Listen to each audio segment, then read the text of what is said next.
Dalam kajian kali ini, kita akan mengupas tuntas salah satu aspek paling krusial dari puasa Ramadan, yaitu niat. Kenapa ya satu hal yang kelihatannya sepele dan kadang terlupa di malam hari, justru bisa jadi penentu sah atau tidaknya puasa kita seharian? Yuk kita cari tahu jawabannya bareng-bareng.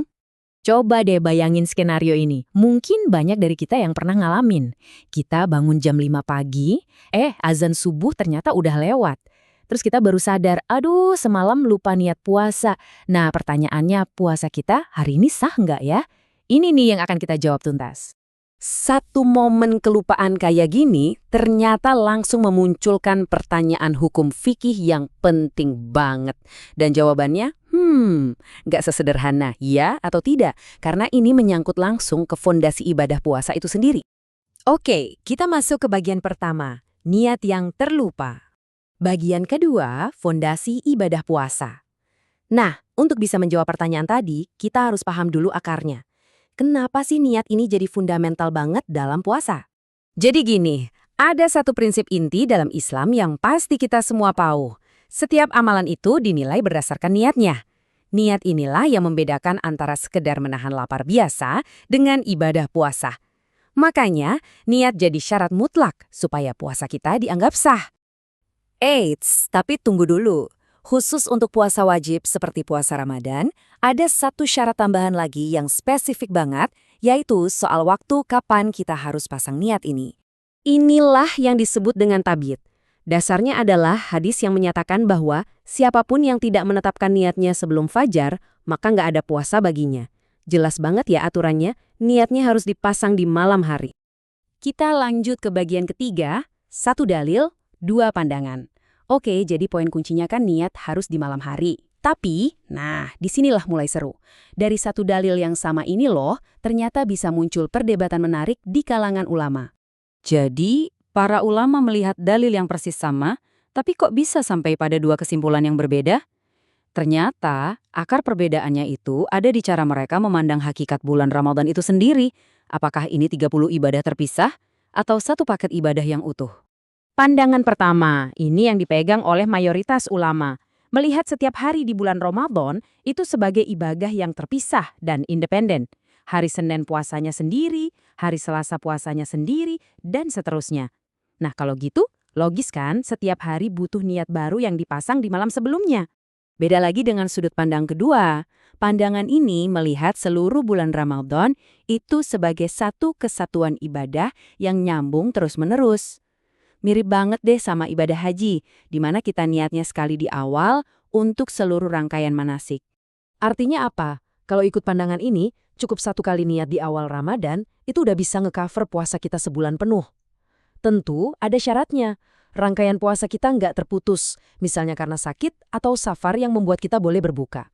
Oke, biar gampang kita rangkum ya.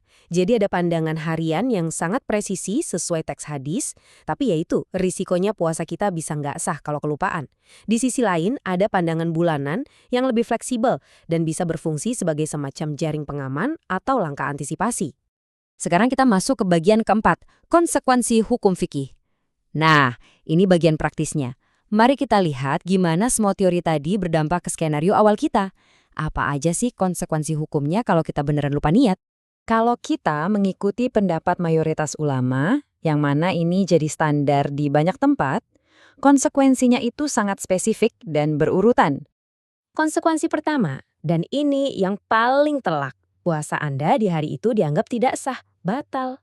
Kedua, karena puasanya nggak sah, artinya kewajiban puasa di hari itu belum gugur dong. Jadi, Anda wajib mengganti atau mengkodok puasa hari itu di lain waktu setelah bulan Ramadan berakhir. Dan yang ketiga, ini nih paradoksnya yang sering bikin orang bingung. Meskipun puasa Anda secara hukum sudah divonis nggak sah, Anda tetap diwajibkan untuk menahan diri dari makan dan minum sepanjang sisa hari itu. Sama seperti orang yang berpuasa. Loh, kok bisa gitu? Hal ini dilakukan sebagai bentuk hurmat az-zaman, yaitu untuk menghormati kesucian waktu Ramadan. Jadi, sebagai bentuk adab dan solidaritas kepada mereka yang sedang berpuasa, kita pun ikut menahan diri. Oke, kita sampai di bagian terakhir, langkah paling aman. Setelah tahu ada dua pandangan berbeda dengan konsekuensi yang ternyata cukup serius, lantas, apa langkah terbaik dan paling aman yang bisa kita ambil? Nah, kesimpulan paling praktis dan bijaksana adalah dengan menggabungkan kedua pendapat ulama tadi menjadi sebuah strategi prioritas dan cadangan. Jadi, kita tidak mempertentangkannya, tapi justru memanfaatkannya. Caranya gimana? Gampang. Jadikan niat setiap malam sebagai prioritas utama kita. Ini untuk mengikuti pandangan mayoritas. Tapi di malam pertama Ramadan, kita juga pasang niat cadangan untuk berpuasa sebulan penuh. Jadi seandainya ada satu malam kita lupa, insya Allah kita masih terlindungi oleh niat kita di awal bulan. Pada akhirnya, seluruh diskusi teknis tentang fikih ini membawa kita pada sebuah perenungan yang jauh lebih dalam tentang hakikat ibadah kita. Ini mendorong kita untuk bertanya pada diri sendiri. Bukan lagi sekedar, apakah aku sudah niat, tapi lebih dalam lagi. Bagaimana caranya agar niat harian ini bisa berubah dari sekedar rutinitas yang rentan terlupa, menjadi sebuah tekad sadar yang benar-benar menjadi ruh bagi puasa kita setiap harinya.